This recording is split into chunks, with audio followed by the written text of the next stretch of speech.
kickoff starts now. Okay, so moving on to Roquan Smith's actual play. He was drafted in 2017, 2018? 8th overall. 28, 8th overall pick, right? And he showed signs of greatness, really. Do you think that this will be the year that he finally breaks out, or will he just keep climbing up and maybe in a few years it'll be the year? I think that I don't know necessarily if it's this year, but he's primed for a great year. And I think he's really, really, really good. And okay. Yes, I think we both agree that Smith is pretty good. So let's make this more interesting. Do you think that he will be great? That's what I'm wondering, okay? Because I don't want us to just keep talking about, oh, he's good. Do you think that he will be great? Will this be the year that he really makes a significant leap up, or will he just be pretty good? No, I think this is the year. There might be another year, but I think this is the year because it might be another year, but you think this is the year? Yes. Very firm in his answer.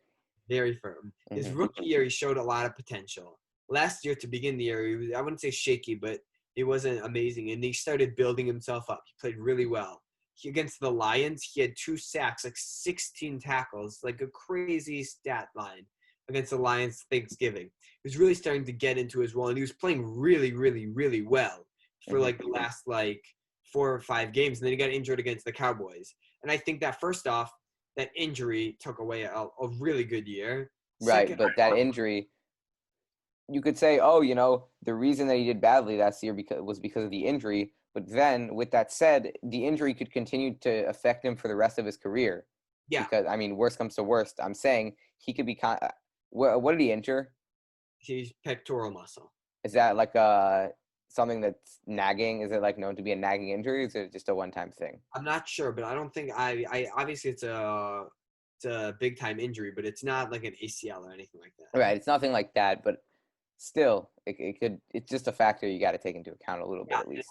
I think that if you he had some issues. He's didn't play against the Vikings, and it was he took some time to adapt to the new system and all of that, but he had 5 or 6 really, or 4 or 5 really, really elite games. And I really believe that if he plays without being injured, because I don't think he's a relatively injury-prone player, and he doesn't miss games, I think he can really step in and become one of the Bears' elite linebackers. I agree with you, so I'll spare the people listening the time of repeating. But I'll just say,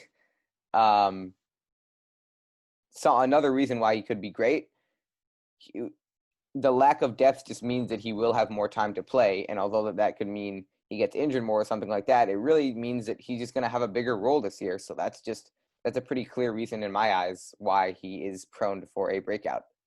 So I'm excited to see him play. If you enjoyed this episode of From the Den, please remember to subscribe, comment, and like this video. Or, if you're a Packers fan, remember to dislike and leave a nasty comment. Click the links on the screen to access additional content.